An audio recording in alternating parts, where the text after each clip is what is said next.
Good afternoon and welcome to this session of AIOS 2021.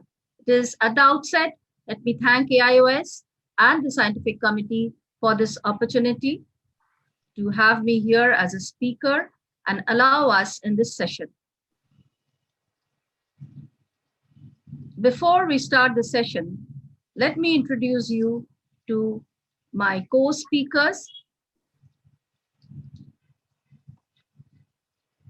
and the topic. The topic of today's session would be tackling COVID-19 pandemic deferred cataracts, proficiency, and perils. And I have with me some of the very renowned ophthalmologists of this part of India, not only this part and maybe all over India. So one of them is Dr. Arup Chakraborty sir, who is presently the director of Amulya Jyoti Eye Foundation, Kolkata. After his MS, he had worked with Ramakrishna Mission Seva Pratishthan, has co-authored a book of clinical methods in ophthalmology, and has mentored lots of students in their dissertations. He has presented papers both in national, international, and state levels. He has been an EC member of OSWB, Scientific Committee, and ARC member of AIOS. We have with us Dr. Arup Kumar Bose, who after his MBBS, MS, DODNB, has been working as the medical director of Bose CMLC Private Limited in Chinsura, Hooghly, West Bengal. Very well known both in Kolkata and in Hooghly district of West Bengal. He has a number of achievements. To his name, he's the fellow of American College of Surgeons. He's received the B.K. Mitra Award from OSWB Best Paper, judging, moderating, presenting papers both in state, regional, and national level. He is a versatile surgeon.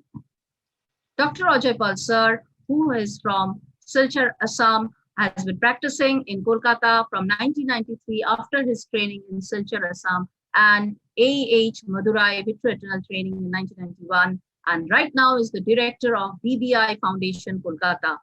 He has lots of achievements. One of them to mention is the ESCRS Challenging Case Video Awards, which he has won for 3 consecutive years, 2006, 7, 8. He has been the pioneer of flax and gluten spell fixed IOLs in the Eastern India.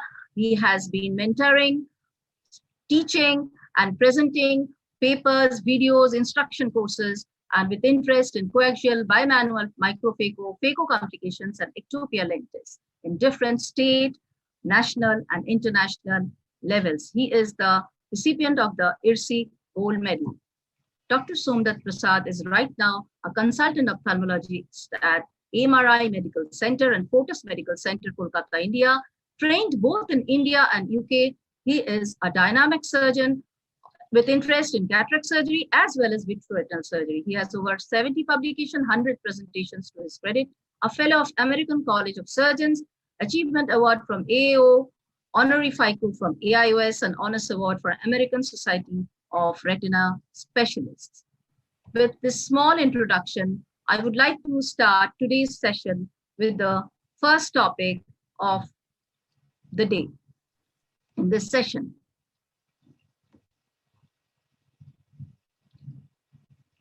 The first topic on which we are going to talk today is deferred, white, and hard cataracts, tips to manage safely. I have no financial interest in anything that I'm going to present here. Phacoemulsification in a hard nucleus is always challenging, even for the highly skilled surgeons, because of the high incidence of complications in spite of modern tools and techniques. But it is extremely gratifying when the results are good, but we need to have good armamentation and planning. Planning starts from pre-operative level, where we need to look into the endothelium and evaluate it by slit lamp, sometimes by specular if possible, the anterior chamber depth and hardness of the nucleus, to plan what type of a procedure we are going to do, what type of phaco parameters we require, what type of surgery we're going to do. The posterior segment also has to be looked in, because in most of these cases, it is not seen by indirect ophthalmoscopy, and thus a B-scan ultrasonography might help. Anesthesia can be local or topical, but topical may be a little difficult as the time is more in the surgeries. White cataract of this type is usually started with a staining of the anterior capsule with with trypan blue. OVD is injected more because of the upthrust that is there in the anterior capsule. And this is done to keep the anterior capsule flat on the iris plane, or there might be a runaway rhexis where we have to go in, put in more OVD. If possible, we can suck a bit of the fluid or the flocculent lens matter to reduce the upthrust and go on. We need to do a bigger rhexis and a hard cataract, but better start small to avoid this runaway and slowly enlarge it by moving it around like a ribbon or at the cutting it at the margin of the rhexis. The nucleus is bulkier, we need a bigger rhexis, and when we have something like this with the fluid over the hard capsule, we need to suck that fluid out and then go for the rhexis. Here in between we can suck and put in more OVD, keep the capsule down. Cutting at the rhexis enlarges the rhexis. The wound size and position always matters because a tight wound or a leaky wound might give difficulty during surgery. So the position and new blades always matter. The hydrodissection with a bit of pressure on the posterior leaf helps us to reduce extra amount of fluid which are injected. We usually inject small bouts of fluid below the anterior capsule. Do not load the anterior chamber with too much of fluid to prevent turbulence in these cases. A bit of nudge on the nucleus to remove the flocculent lens matter might give us place in a good surgery. Nuclear management, the most important part, stop chop, is one of the most universally accepted novel techniques where a trench is made deeper in the center, thinner at the periphery. The nucleus is cracked at the margin of the trench, at the center of the trench, and smaller bits are made and eaten up. My next speaker will go for this. I will not describe the details of this. Direct chop is said to create the least amount of pressure on the zonules in a hard cataract. The central part is shaved off slightly and then holding the phaco in phaco position 1 in high vacuum, the probe is embedded, tip is embedded deeply into the nuclear matter, and with a blunt instrument, I'm doing a horizontal chop here, is embedded deeply into the nuclear matter and pulled towards the phaco tip to break it in and crack it. Now, after the first crack, the nuclear goes usually into 2 pieces. It is rotated and each piece is furthermore cracked in a similar way by embedding the phaco tip deep into the nuclear matter and pulling the chopper towards the phaco tip after embedding. It can be done vertically as well, where the chop is usually at the center. Now, these nucleus are usually bulky and we get very little space to work in the capsule. So it would be good if we can proceeding for further cracking of the nucleus or making smaller bits. So here, as you can see, a small pie has been made and it is slowly removed to create more space. And now it is easier to rotate the nucleus in the bag and deal with it. But when it is harder at the center and it's very thick, we need to do more amount of shaving in the center so that we can get some space and embed the tip of the phaco probe deeply in the nuclear matter. So here a bit of extra shaving is done in the center. These central parts may be as thick as 4 millimeters sometimes. So once that is done, then again the same procedure, holding phaco position 1, a chop is being done. And this is a horizontal chop, as I told you, but here we do not get what we desire. It does not extend to the center. So this is a central leathery cataract. We go on for the second chop, again pulling the nuclear matter, pulling with the blunt instrument towards the tip of the phaco probe, but it does not crack. So either we crack it manually with 2 Sinskey hooks, or the central part is separately chopped by a vertical chop, and the central leathery part is dealt with. Once the pieces are there, rest of the nuclear management is easier. This is an old video with the Brunison cataract. This is one method, divide and conquer, which has been tested over time and is practiced till now. Here again, 2 trenches are made in a crisscross fashion. The central part is of course deeper compared to the periphery. And this is done in sculpt, where we use a bit of more phaco power, and with the help of the OVD, we coat the endothelium before that. Otherwise, there's a lot of damage to the endothelium in these cases. So we have to use more dispersive OVD for this. After cracking of the nucleus into 4 pieces along the trench, life becomes easier. In absence of epinuclear quotient, we have to use more of the second instrument and OVD to protect the parts of the eye. Especially the posterior capsule is pushed back with the OVD. Second instrument is used to rotate the nucleus more rather than fishing in the anterior chamber with a probe. Sometimes it is used to lift away the center of the nucleus from the posterior capsule and aid the phaco process.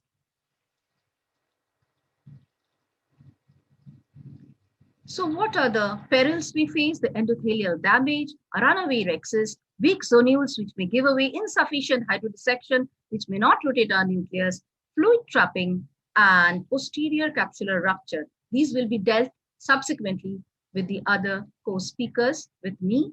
And the pearls are effective planning and slit lamp evaluation, preoperative investigation. Dispersive OVD goes a long way in maintaining good anterior chamber, optimum big rhexis, good nuclear rotation by hydrodissection, friendly machines which give us a lot of comfort, good choppers and blade, and finally talking with our VR friend to be prepared for complications. This way, I think we can easily deal with white and hard cataracts. Thank you very much for patient hearing. I now request Dr. Arup Chakraborty, sir, to come up with his presentation.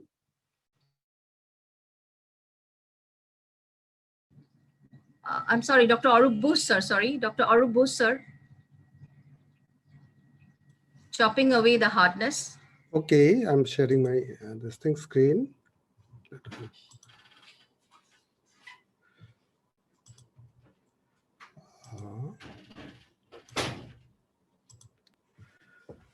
Good afternoon, and is it shared? I think it will. Yes. Just make it full screen. Okay, okay. Good afternoon, friends. First of all, I'd like to thank Dr. Sudipta Mitra for giving me this opportunity. Today, I'm going to discuss the mistakes that I've made over the 26 years of my practice and the steps that I do now to make it successful. So, as Dr. Mitra has already discussed, we need to protect the endothelium in all cases. That's very important. We need to have an incision. I always prefer an incision, which is a posterior limbal, because there's a less chance of wound burn. The patients are happy and comfortable in the post-operative period, and the healing is better because of small amount of oozing. Conjunctival ballooning is an issue, but it can be easily taken care of. Staining is very important, as she has already discussed. And we always look for a large rhexis. We try to have a rhexis which is 5.5 to 6 millimeter in diameter for better visibility, less stress on the zonules, less chance of damage to the rhexis as we negotiate, and try to remove a large nucleus and less chance of papillary block. Hydrodissection is very important. Since you have got a large nucleus and a very little space within the bag, you'll have to give multiple small injections and not a large bulk of injection at a particular point, and tap the center after each injection so that there is no blowout fracture on the posterior capsule. Posterior capsule is already thin and it's quite old. Rotation is something I always do. I start with a bimanual rotation, like the way I'm doing here, and then I rotate it another 4 or 5 times with a single hand to make sure that the nucleus is free from all attachment from the capsule. I always try to choose a chopper which has got a large tip like this, which has got 1.25 millimeter tip, the Chang vertical chopper, and a Nagahara chopper, which again has got a large tip. And the choice of phaco tip are the bent tips because they give a better hold.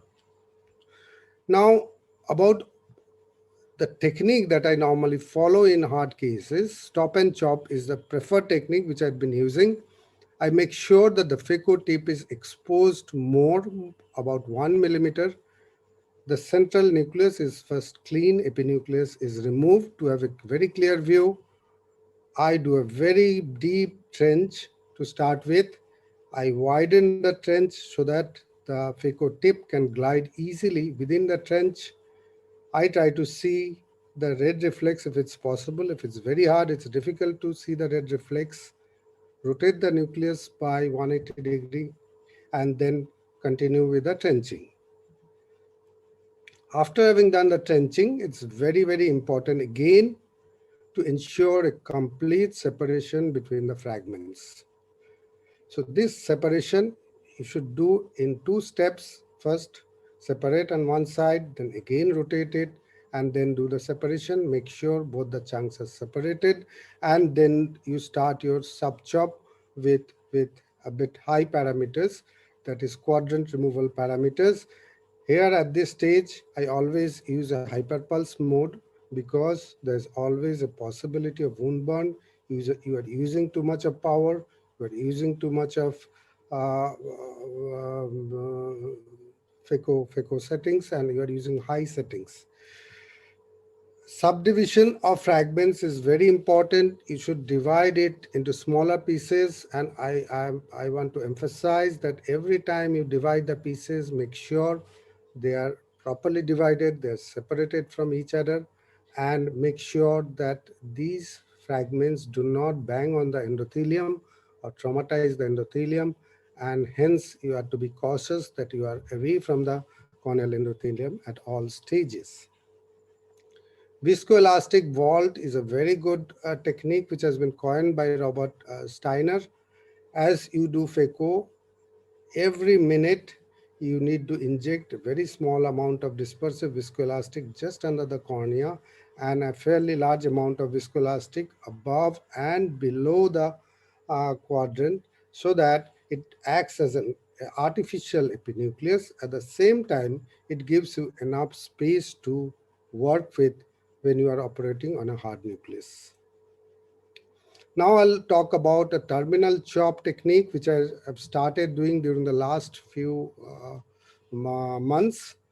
This is one of my few early cases. As you can see, I start from the center of the nucleus, do not go very deep, then try to hold the nucleus and then go to the periphery. And before going to the periphery, I slightly tilt the nucleus upwards.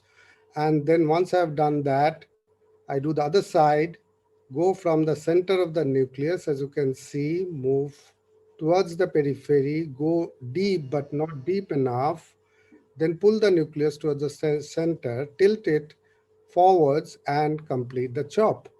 This is a very, very good technique. It reduces the amount of phaco time that you require, but the only problem is if the nucleus is very hard, you can't actually perform it. It's difficult. It can cause a lot of stress on the zonules.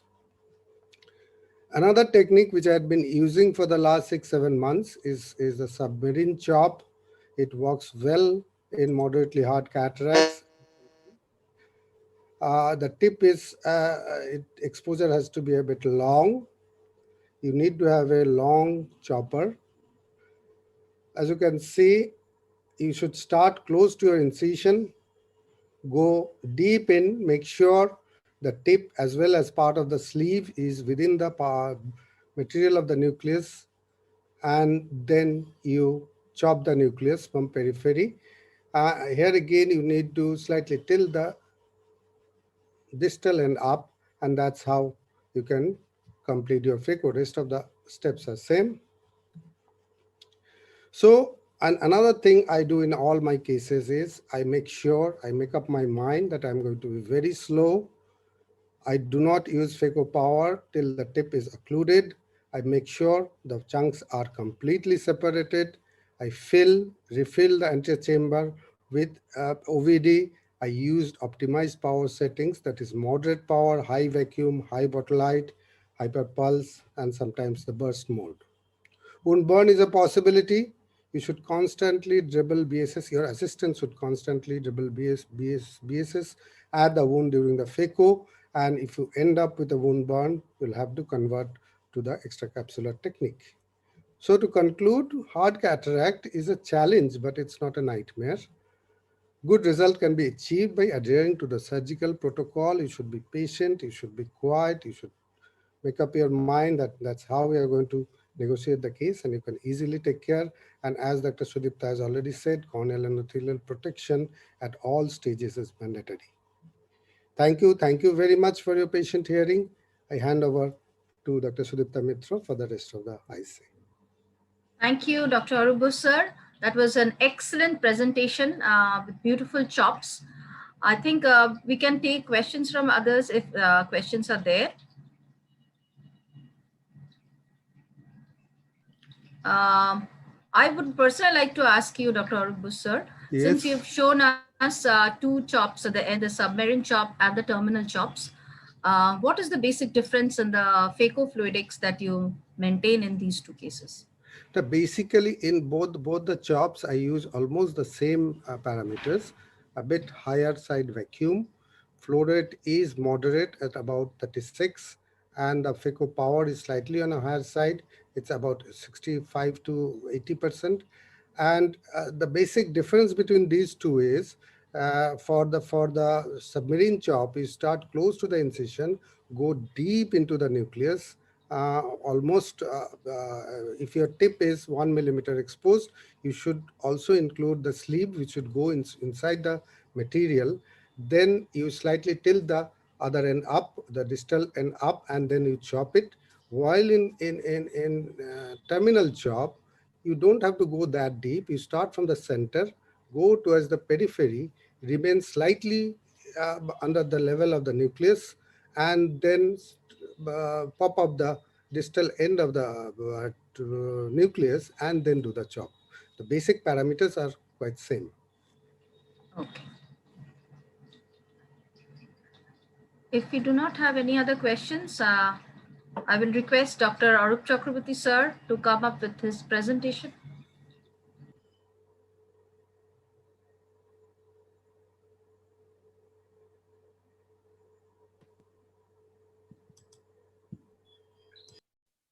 Is it visible? Yes, yes. Please go on.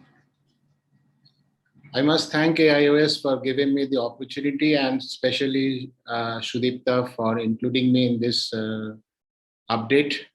Now, Dr. Arup Bose has brilliantly explained everything, every details of how to manage a hard cataract. But these hard cataracts sometimes pose different problems or when the pupil are very small. Now, we have to find out whether we can manage the cataract without using any iris pupil expanders.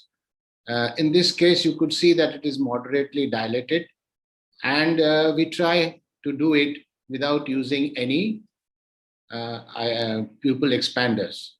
Now, as Dr. Bose has said, we have to make it the rhexis slightly larger, around 5.5 millimeter. And so that there is the maneuvering of the nucleus is easier and there is much less stress on the zonules. And you have to complete the rhexis in a very classical manner that try to avoid any runaway rhexis, because the managing a hard cataract with runaway rhexis are much more difficult. Now, in this case, the same patients, we have to think that whether we can manage this, because these people have a tendency to become floppy and become small during the phacoemulsification process. Now, if it becomes small, then we have always the option to put in the iris hooks or whatever methods of pupil dilating the pupil we are comfortable with. And I normally do a stop and chop, and the pupil site should be such that you must be able to see up to the margin of the rhexis, and so that you don't injure the rhexis margin. And this is very important because otherwise the chances of a runaway rhexis or the nucleus being dropped are much higher.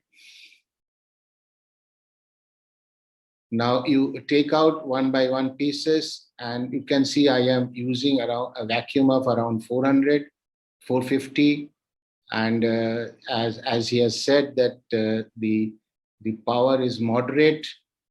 Depending on the hardness of the cataract, you can increase your power.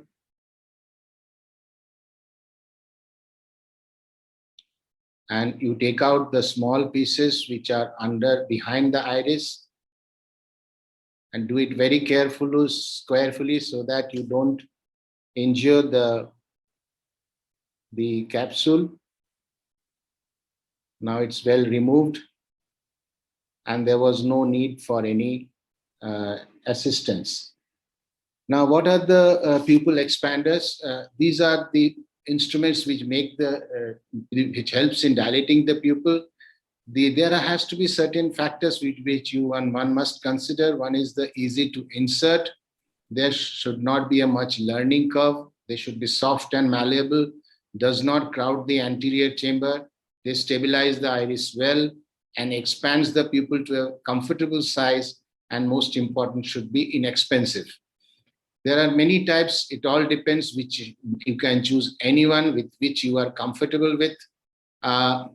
This is the small, you can see it's a very small pupil, and I am putting the trypan blue, staining it and putting behind the iris, so that when I'm using iris hooks or any other material, I would be able to see the peripheral part of the rhexis, the capsule. The rhexis, as usual, should be slightly bigger in size. It's around 5, I think it's around 5.5, and it should be circular. That is very important. Now, this is a Morcha ring. I have used some of the rings in quite few years back. They are not very difficult to insert. The problem is that they crowd the anterior chamber too much. And this video has been taken from the internet. This is not my video. And you can see it is easy to, it's not very difficult to insert, but the crowding of the anterior chamber makes things very difficult. You have to hook on the iris. There is a rim on the sides, and the pupil is moderately dilated and it's fixed. This is a Malayugan ring. Malayugan ring has got it's a rectangle. It's a squarish in shape, and it has got 4 loops. The leading loop has gone, and it has the iris is being captured. The side hooks are also well captured. Now with the side port instrument, you remove it from the hook of the introducer, and with the iris hook, you have to put it behind the and rotate it so that it stabilizes and the pupil is very regular. After doing the phaco, you put on the lens, and under visco, you have to remove the Malayugan ring. It is pretty easier to remove. I think introduction is slightly difficult, easier to remove. You have to, there is a hook in the introducer that has to capture the loops of the Malayugan ring. You have to hold it and then slowly withdraw it. You have to position it, yes, and then slowly withdraw it so that it comes out without injuring the iris at all, and you get a very good shape of the pupil. Now B-hex ring is becoming very popular. This is a short video I got from Dr. Bhattacharya. who has developed this BHEX, and it's his video.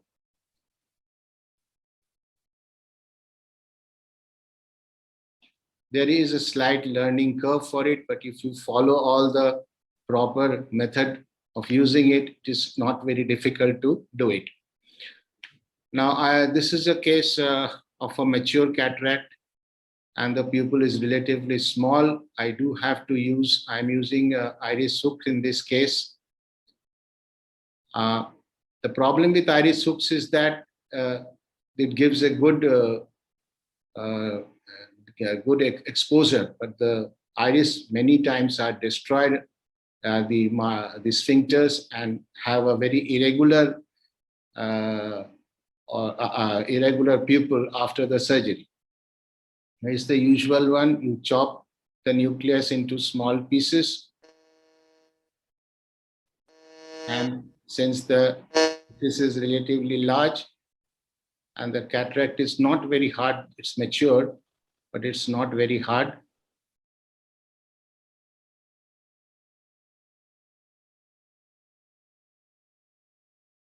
So the most important part in doing a phaco in a small pupil with a hard cataract is a proper exposure.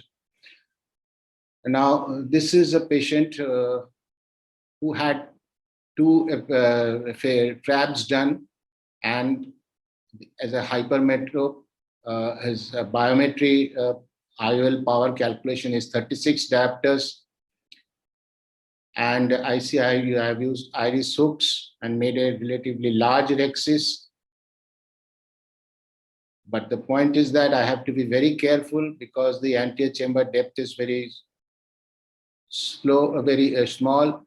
The chances of damaging the posterior capsule as well as the cornea is there. So I have to be very careful, do it very slowly, make small pieces, maybe 6 or 8 pieces, and chop up to the posterior plate as much as possible.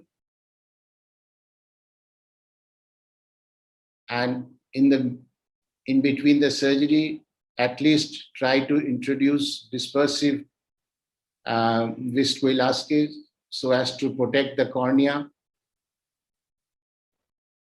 And the whole process has to be very slow.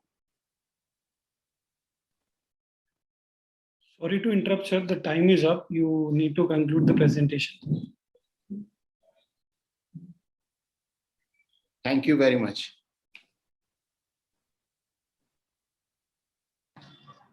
Thank you, Dr. Arup Chakraborty, sir. That was an excellent presentation with so much of difficulties, overcoming so much of problems, still a successful surgery. As I said, this is very gratifying for the surgeon once you do these type of difficult cataracts. I would like to ask you just one question before we go to our next speaker. Sir, you have shown us lots of pupil expanders. Lots means specific ones like Malouin ring, the hooks. You have shown us BHEX.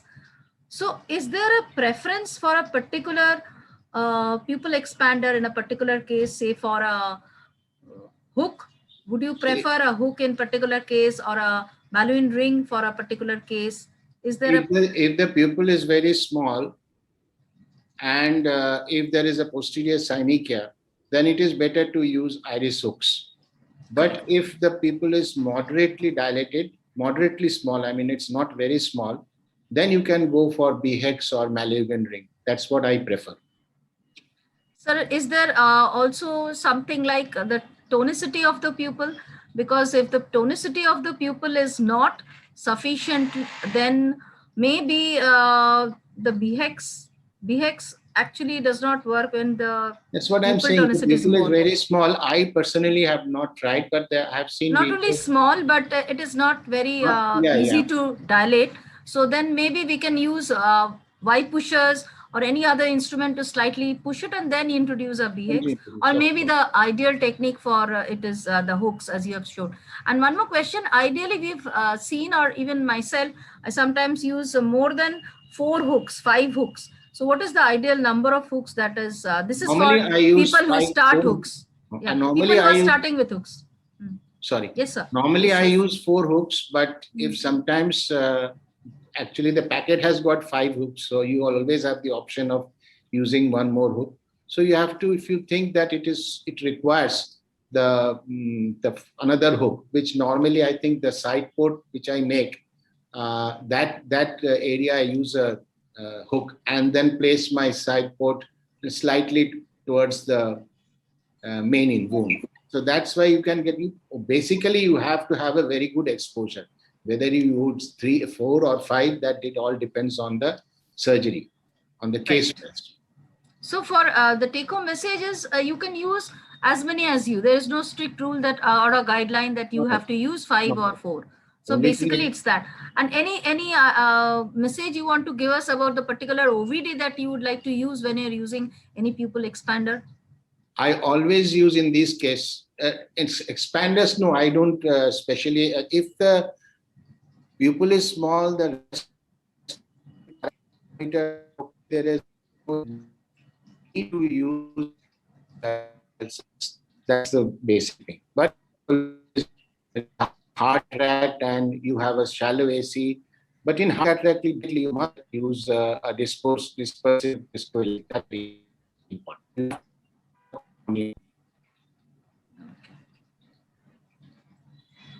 Okay, thank you, sir.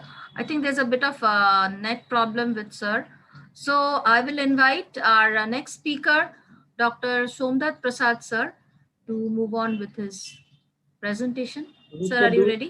Time for another question to Dr. Chakravarti, or do Yes, sir. Yes, sir. No. Go ahead. Go ahead, please. Yes, go ahead. Arubda, promise me you'll still be friends after this. But say, you started with a 5.5 millimeter pupil.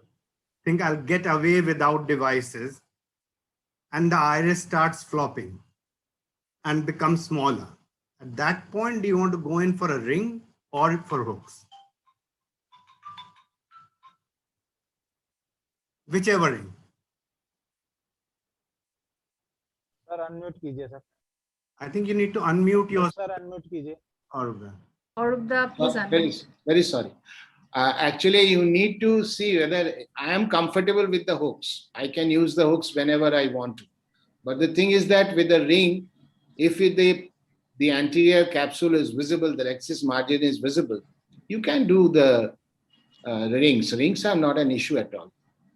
But only problem with the hooks is that hooks damages the pupil very much. And aesthetically, the pupil looks bad in many cases. So to avoid that, rings are better.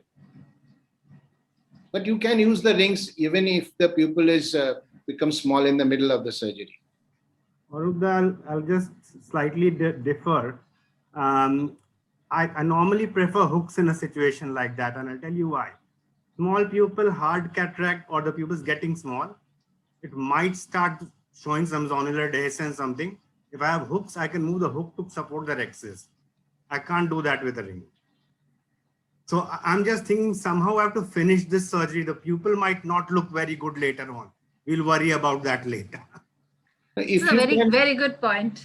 If you can make out that something is wrong, there is a problem with these zonules, and that you can make out during the surgery. And if you think the pupil has become very small, then it is better you go for hooks. One more thing, since you are both very accomplished surgeons, with my experience, what I feel is when you have these hooks are really not good when there is a floppy iris, but in a IFIS, which actually Somda wants to mean, in a IFIS, there is a shallow AC as well.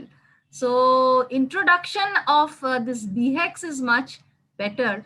And if we can keep the turbulence slightly less, then even they do good work when we introduce rings instead of hooks. This is my personal experience. Of course, you're much more versatile surgeons. Absolutely. So this is just putting in a point that it also helps. Thank you so much for your inputs.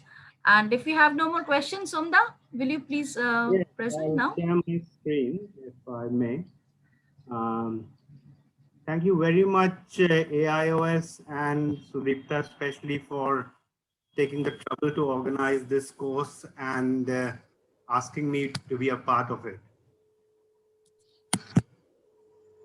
Yeah, I think I'm full screen. Actually, my topic doesn't lend itself to COVID. Because of COVID, people have been going out less, and so there's been less trauma and less sublux lenses or lenses which have transzonular dehiscence. But anyway, I'm just going to show you 2 cases or maybe 1.5 cases on video, not to make the basic principles, which I hope most people know about, but to make a few subtle points which you need to keep in mind when you are handling these cases. Let's take our first case. This guy has a history of blunt trauma. It's from quite some years ago. Vision was counting fingers. His lens is subluxated superiorly. There's an inferior sort of deficit where the vitreous is coming through. And he has angle recession of over 100 degrees. So I'm also thinking that my glaucoma friend might one day have to do something to this guy. Young chap, about 28 or 29, something. So that is his thing. You can see right at the bottom, there's a deficit in the zonules there. That's before we start the case. So what I'm going to do is first try and identify what vitreous is there. If I need to remove any vitreous, or I need to push the vitreous back if at all I can. Before that, because I know where the dehiscence is, I'm going to prepare a pocket. Now this is a Hoffman pocket instead of a normal scleral pocket, which involves conjunctival decision. Remember, I told you my glaucoma friend might have to operate later. The less I play with the conjunctiva, the better it is for him. And anyway, this is a more elegant technique from that. Then I stain the anterior chamber with diluted Kenalog point, diluted. Don't just put it in because that gives you a storm cloud and you can't see anything. And actually, you can see that the vitreous face is really not disturbed. It is forming a line there which can move back behind the lens. I don't have loose vitreous in the AC. I'll come back to the reason for that. Okay, I pre-place my iris hooks because these are going to support the capsule, and then start my capsular axis. Another fine point to make is that you move your capsular axis for at least about 2 clock hours before you start hooking the iris hooks. Because if I just move it to there and then hook it, I will tear the axis. I'll go out. Remember, trauma usually is a young patient.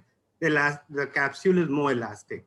So move your axis about 2 clock hours to beyond where you want to hook it with the iris hook or capsule hook, whatever you're using, and then hook it. And always use bimanual instruments. Don't try to play around otherwise, because these are uncontrolled situations.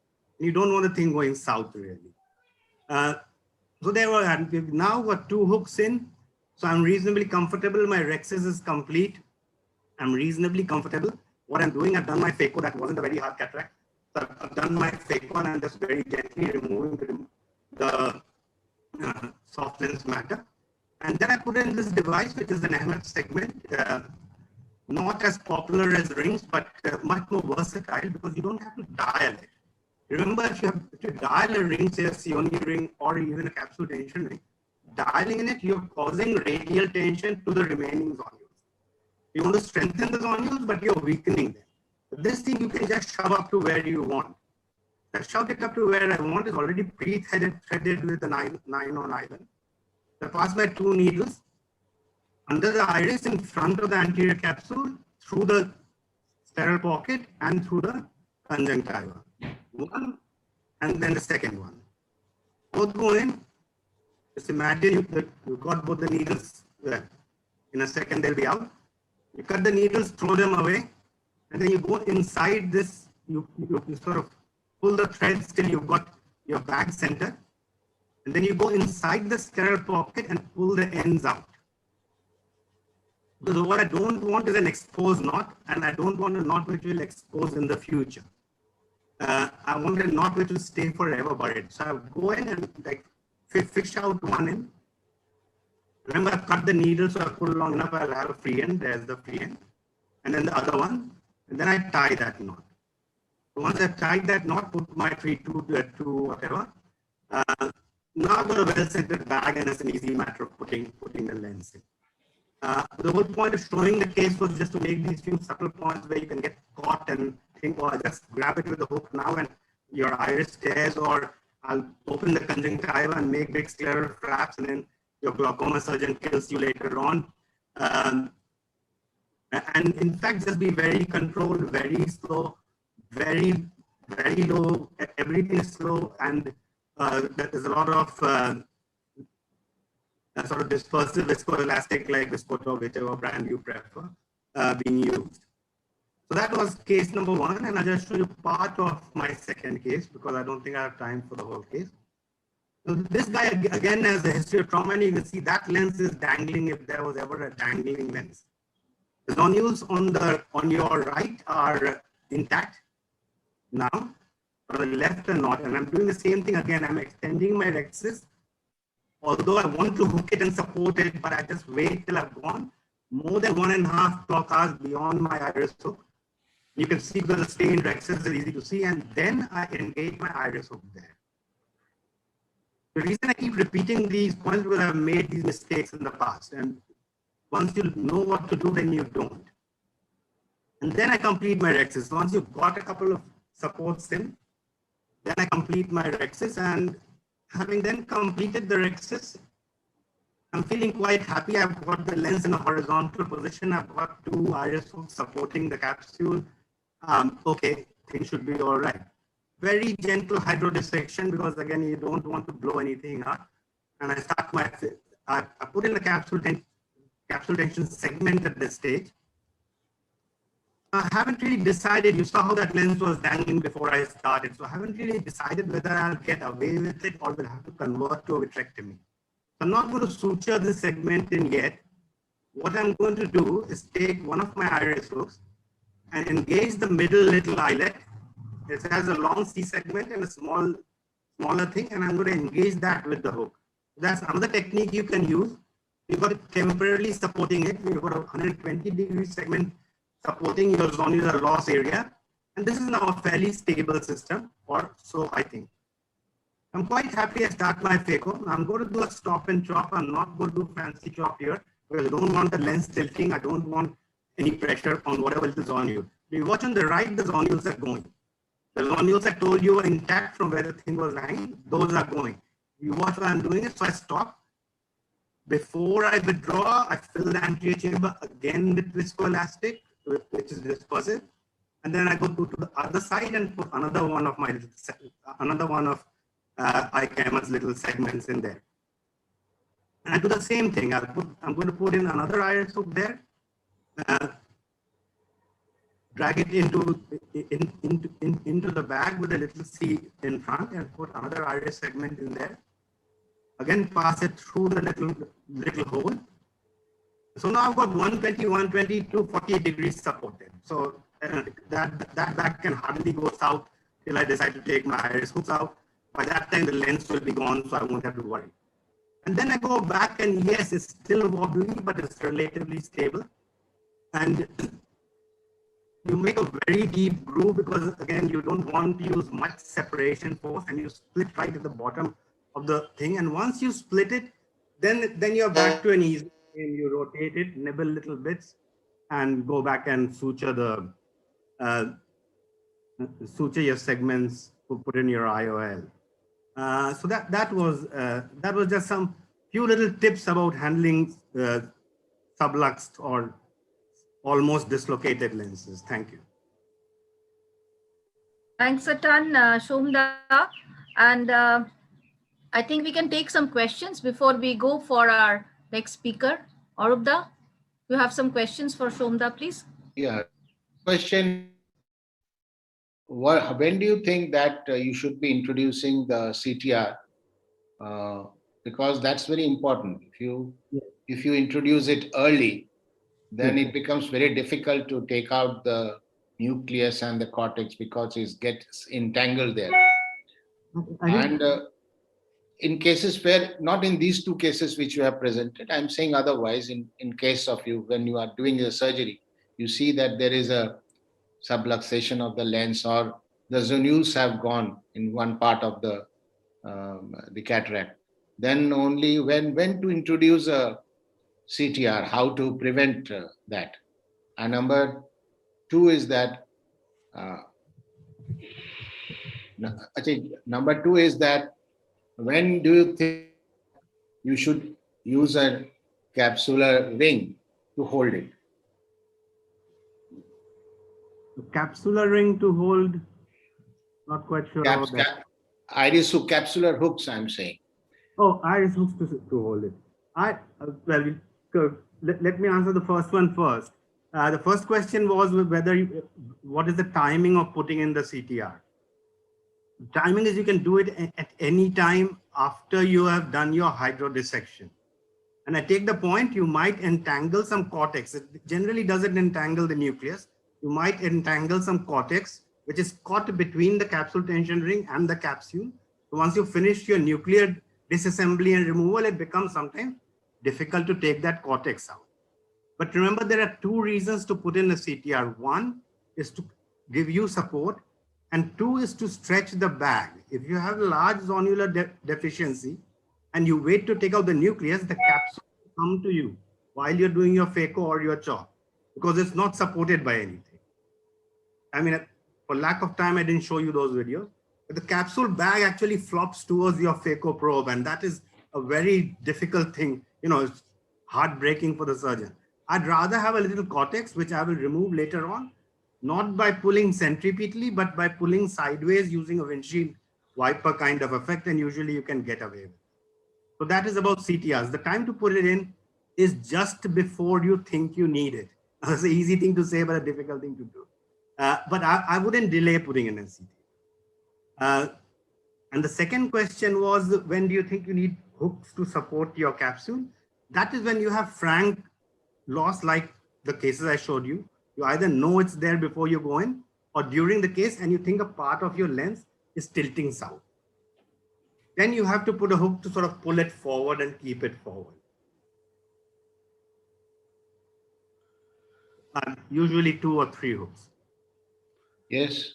Uh, Or do you want to say something? Yeah, I wanted to ask something. How do you decide by just looking at the amount of subluxation that you can keep the lens, put in a CTR, retain the bag, or you'll have to sacrifice the bag? How do you just, by looking or examining the patient on the slit lamp, you have an idea about it? Well, Aruda, I always plan to try and preserve the bag, if at all I can. So if I decide to sacrifice the bag, it is an intraoperative decision. I tried my best and it didn't work, so I sacrificed the bag. The reason is that an intact vitreous, especially in a young patient, actually protects the retina. Exactly. So I don't want to sacrifice the vitreous unless I have to, unless I'm forced to.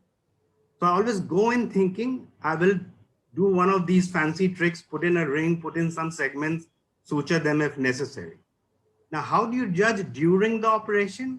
If you just put in a CTR and your bag is centered. Your bag is centered, you can usually not see the CTR, it is under the iris. Then you're probably safe just with a CTR. If you can see part of the CTR, so the bag, that means the bag is decentered, part is under the iris on one side, say on your left, or on the right, you can see a part. That means the bag is not centered. That means you have to then decide to put in a segment and suture. Yeah. Another point is that how much of it, of the subluxation, like say 1/4 of it. I think I use only just a CTR and it suffices my purpose. And what do you think? Actually, Dr. Chakravarti, you can use it for even larger than that, maybe about 110, 120 degrees. Only CTR. Your bag has, once you put in your CTR, you have to take a call, is the bag centered or not? If it is not, then you need something additional. If it is centered, then you put in your lens and come out. And ideally in these cases, I always put in a 3-piece lens in the bag, if possible in the bag, generally in the bag, because that is my plan B for when something else happens 10 years down the line, I can go and suture that haptic. Okay. Any other question?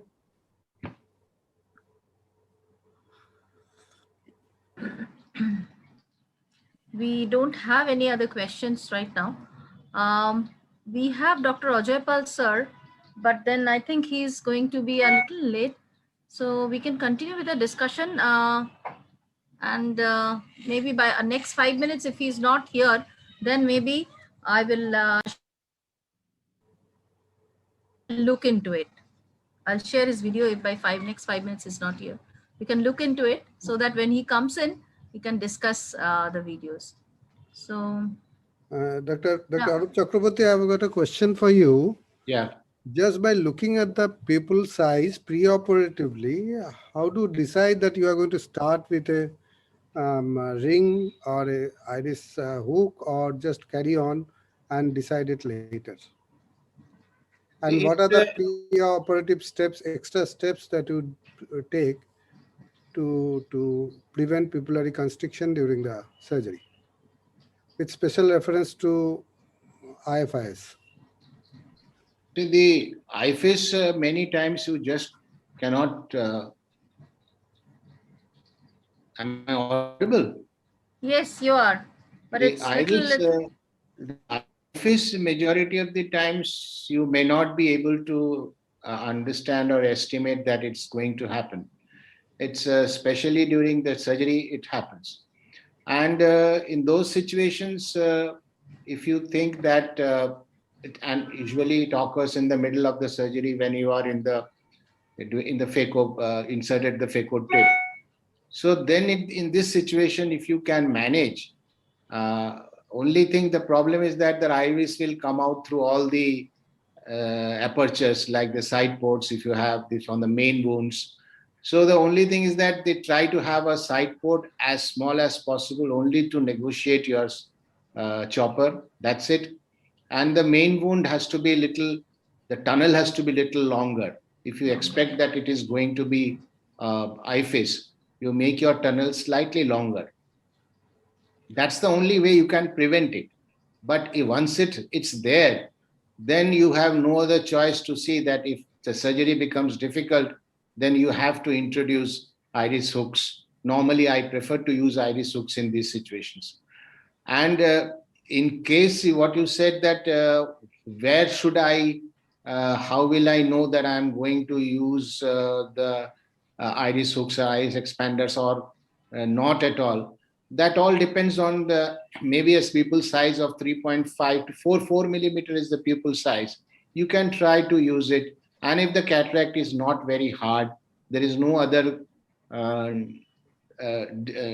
problems with the eye as such, then you can carry on without using a iris hooks. You can start straight away. If you are confident that your rhexis is well done, then you can carry on. And sometimes it does happen at the last stage of the surgery, even when you are doing an IA. And I have faced quite often that at the stage IA, and I do sometimes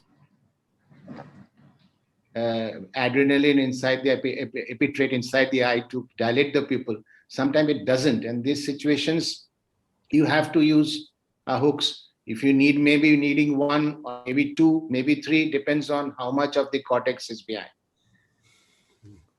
Do you use atropine as a preoperative No. way? No. Or you stop tamsulosin preoperatively? No. Okay. It doesn't help. I have seen people having tamsulosin 3-4 years back, and coming back after 3-4 years, if it behaves abnormally, it will behave. There's nothing you can do. Okay. we see Dr. Ajay Pal sir is there. Welcome. Thank you. Dr. Ajay Pal sir. Sorry, Shubhita, I got stuck because my. No, that's all right. But problem. will you share or should? No, let me try and share and see. Okay. Because it did not work there. Well, yeah.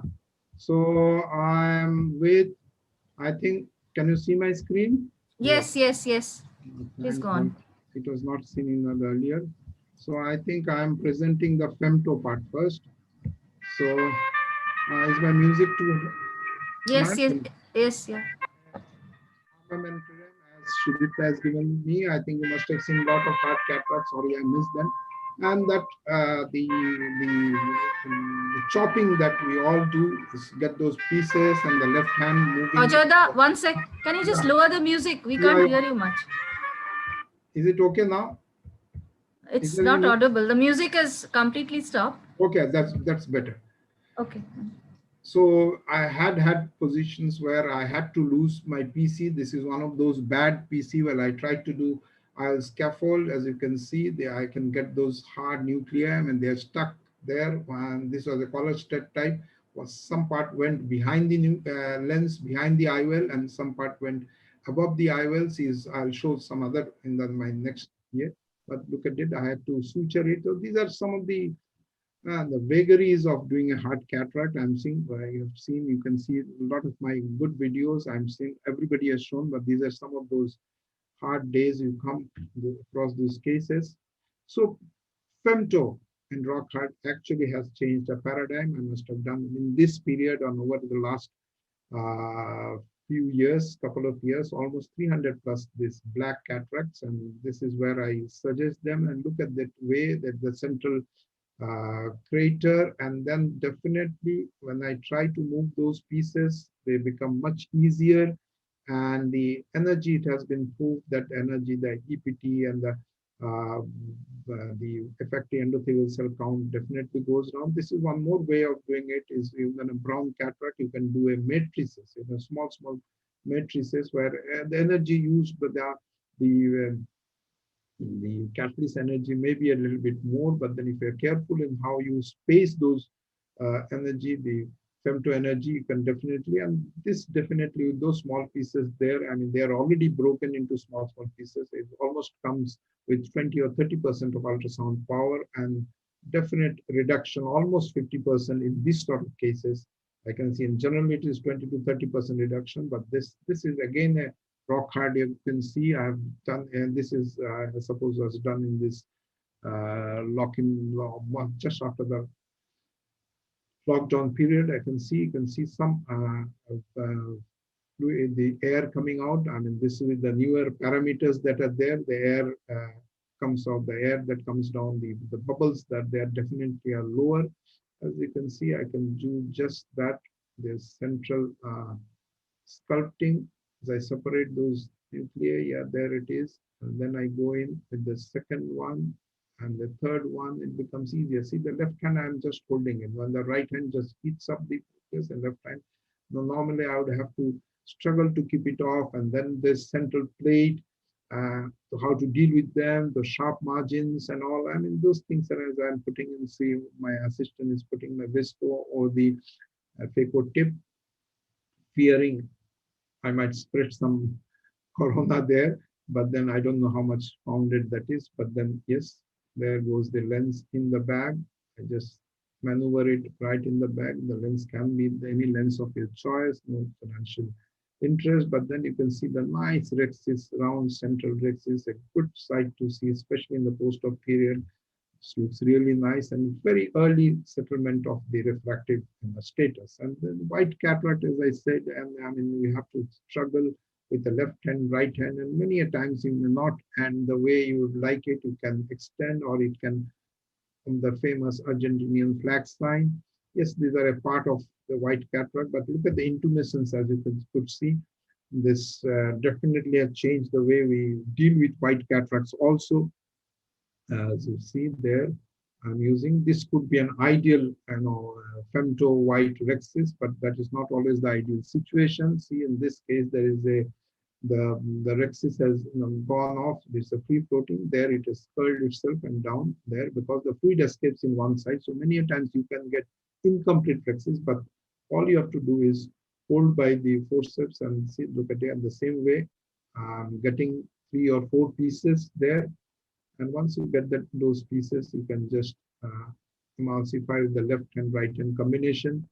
Right hand just holds it. You don't have to struggle to break those nuclei, and then just get it out.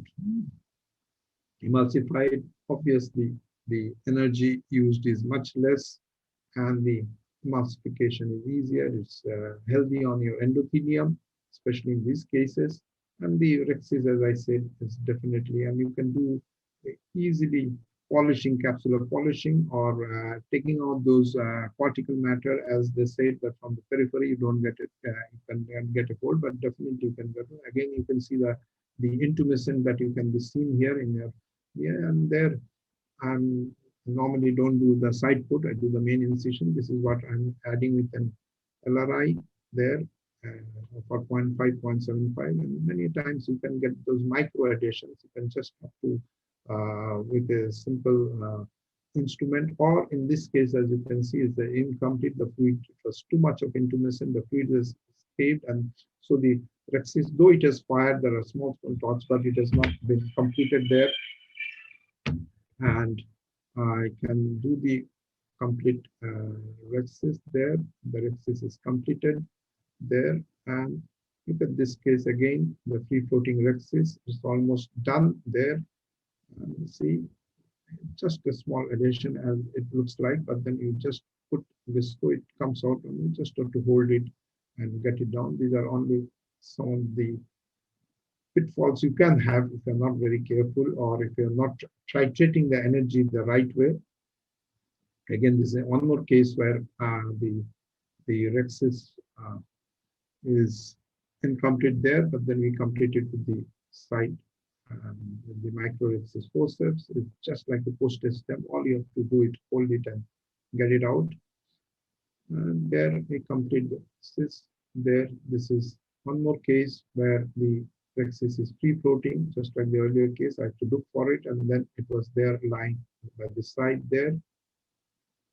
So these are the early cases where you do matrices, even in the white cataract. They really work hard. Many times the energy doesn't reach right. You have to increase the repetition or increase the depth of the. You can normally we started with 500 or 400, 800, safety parameter, but we have now gone to 500. Even we started doing from last month around 400 safety zone. You can go right behind and get the emulsification done. You can see this is many times you have small pieces going back, and you can definitely make a change the way you do emulsification with the advent. I would say that the black cataract, white cataracts, the PPCs are definitely a boon in case of control energy use. Thank you for your attention.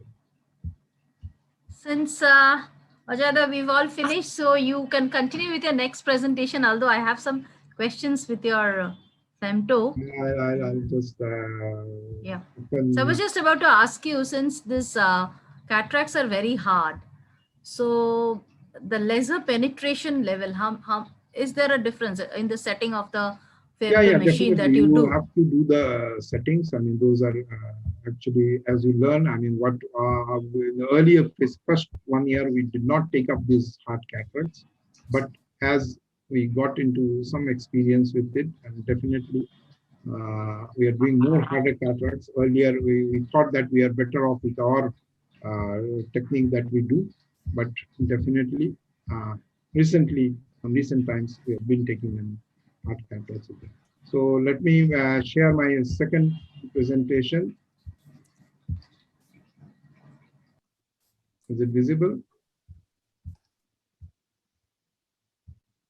No, it is not visible yet now. 1 second.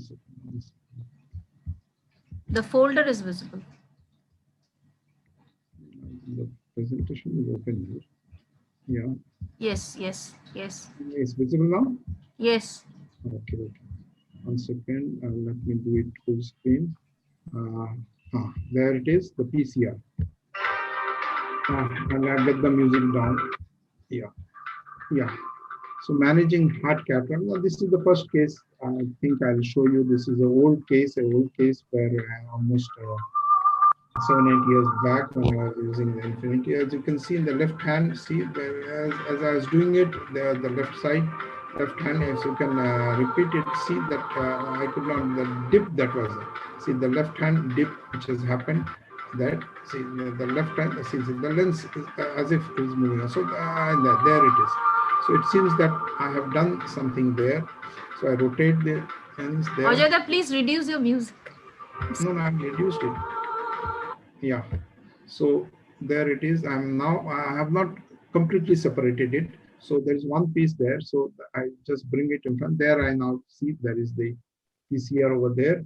So there I rotate it, I go in, put in Visco there, and I try to make out some space. And around 10 years back, that was the only thing I was doing at this stage, just extend the incision, take it out with the Vectis. The Vectis works, and then there I can using again the Vectis goes in. And I mean, this was not a very right way to do it. Many times I would end up, because doing a phaco at that stage would have meant that you just was going on. So do a vitrectomy, and from the main incision, which should not be done. We know that it should be from the side port, as I'm saying, and definitely if we can manage to do it from past canal, that is. And many times you lose small pieces. In this case that you have seen, there's a small piece which has gone in inside. Well, luckily for me, that piece did not cause much of a problem. The patient never came back to me, and maybe he had a problem, went to somebody else. But then, yes, this is one of the ways that we used to manage PCRs there. I put in the suture here, and then there I go. The suture goes in. I did the triamcinolone vitrectomy, and the vitrectomy actually cleared up all the material. There you can see the. I can, yes, do it there. Once I've done that, I am okay. So this round, nice round pupil, and the triamcinolone actually helps to get down your post-operative inflammation. That's an added advantage, other than clearing of the vitreous or the tags that is there, which can cause later on, some sort of, the tear or the tear on the retina, etc. So Parsmanova vitrectomy is one of those cases. Again, around 15 years back, we had a loss. We went with a 20 gauge vitrector, went by the side, removed all the cortex and the vitreous, and then put in a multipiece lens on the sulcus. This is what is recommended now to have this sort of situations, but that is the way to go. And move to the next case, which is again, now this is what done recently, around 2-3 years back. Now see, this is what I'm doing. I'm moving the left side, left hand is moving, and there somewhere down the line I feel that my PC is not okay.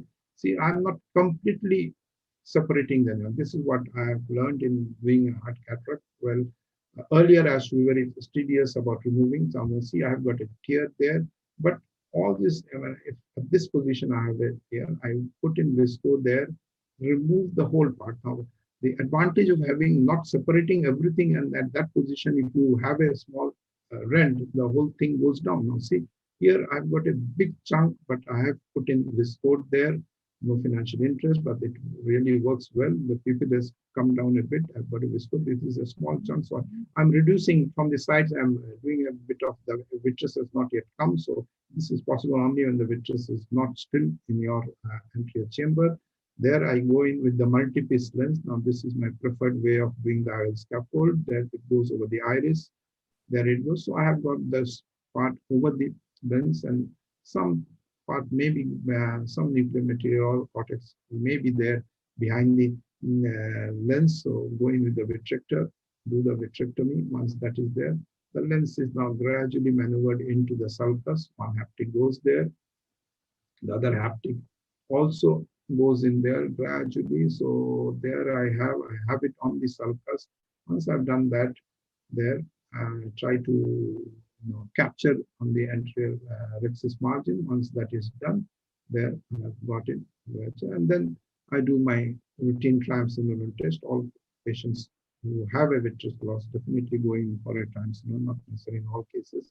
But this is another case where as well I put the lens right in the back. So look at this. This is where there was a thoughtful as I'm going there and making my normal central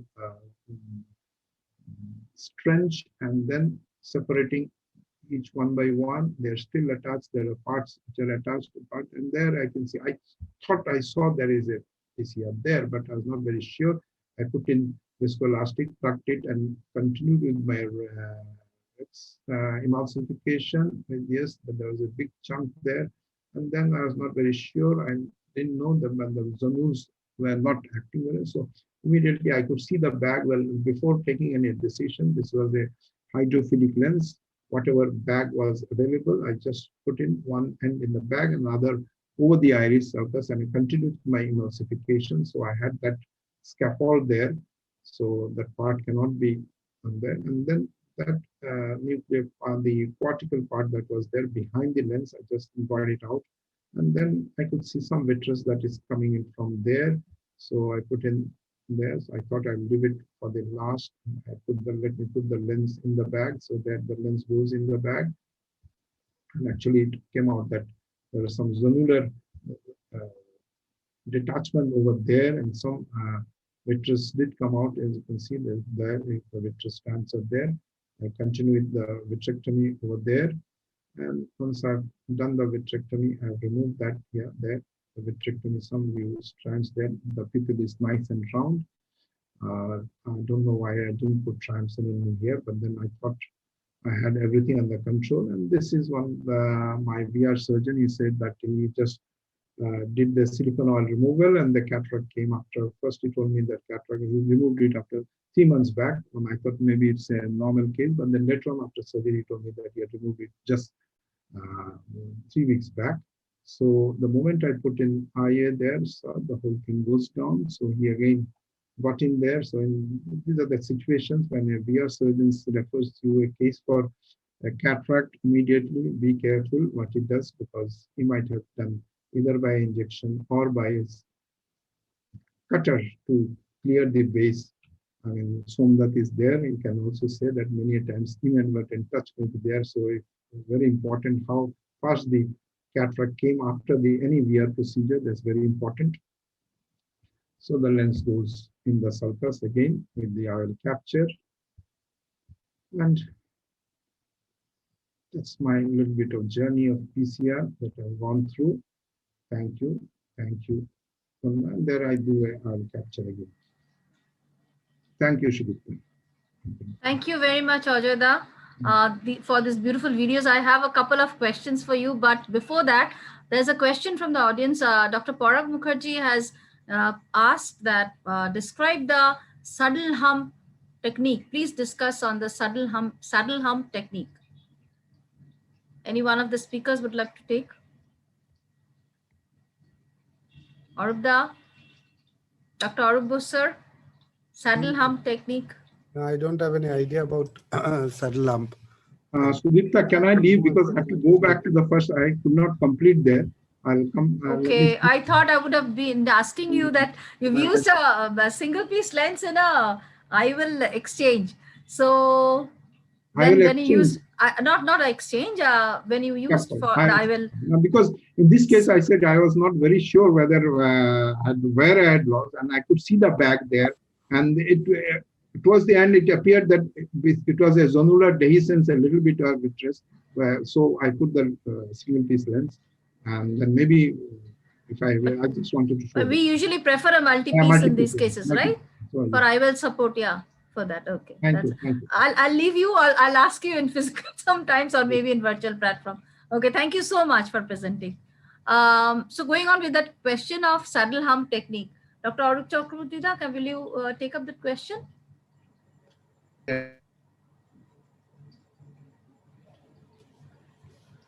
You'll have to unmute yourself. Yeah, you're unmuted.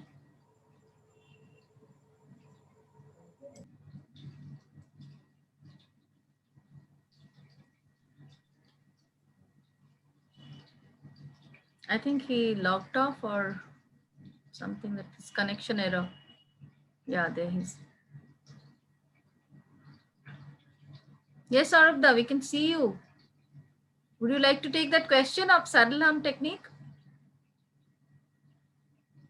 No, I have no idea. Okay, so we have to meet, we have to be more learned with this question. I have Dr. Somdat Prasad smiling there. So Somda, can you give us some light about the saddle hump that Paragda has asked us? Unmute, No, unmute. Yeah, unmute, please. We will have to Yes. ask the questioner what he means by it. Okay then. Okay then.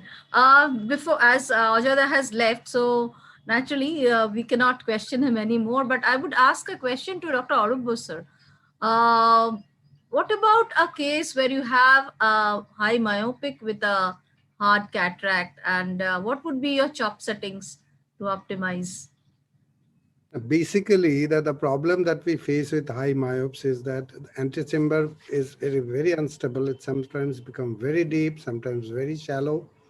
So what I normally do is I start with my phaco with a normal chop technique and keep the bottle light slightly not that high. Normally I keep it at 95 centimeters from the eye level. I bring it down to something around 80-85, see whether the antechamber is maintained or not. And if it's maintained, I continue with that, and it's not very difficult. And many a case, I put intraocular xylocaine in those cases because of this particular fluctuation. These patients tend to have complaints of pain during operation. So that is a very important issue. I put intraocular xylocaine and see if I can do it. If I can't do it, I try to dial the lens out of the bag and bring it on the anterior capsule and keep it at the iris plane and then do a phacoemulsification. Now doing it at the iris plane out of the bag, I think that fluctuation is actually reduced. So that's a way I normally work with in a case where the nucleus is hard, but the patient has got a very high myopia. Okay. Any inputs from Dr. Chakraborty? Absolutely right. Adjusting the body, we are doing keep at a certain level that the AC doesn't become, and the thing sometimes the people becomes very small, and then you have problems of doing the phaco. So again, you have to take out the phaco tip and introduce viscoelastic again. But normally my parameters are same whether it's a high myop or not. I don't change my parameters. It's only the keeping my anterior chamber depth to the optimum, not very deep. And secondly, trying to avoid any pupil becoming smaller during surgery. And that's quite often it happens.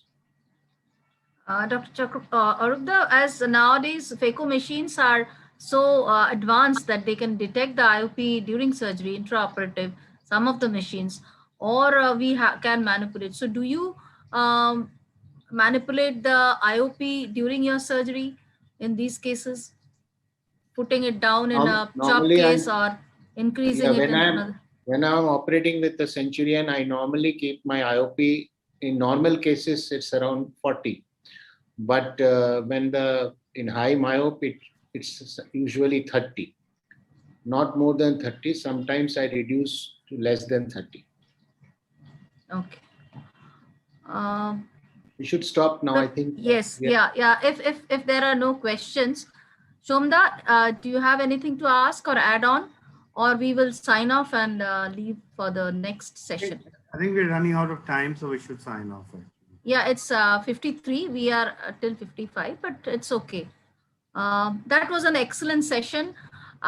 Reacting, sharing, learning from some of the very accomplished and renowned versatile ophthalmologists of this part of India, Eastern India.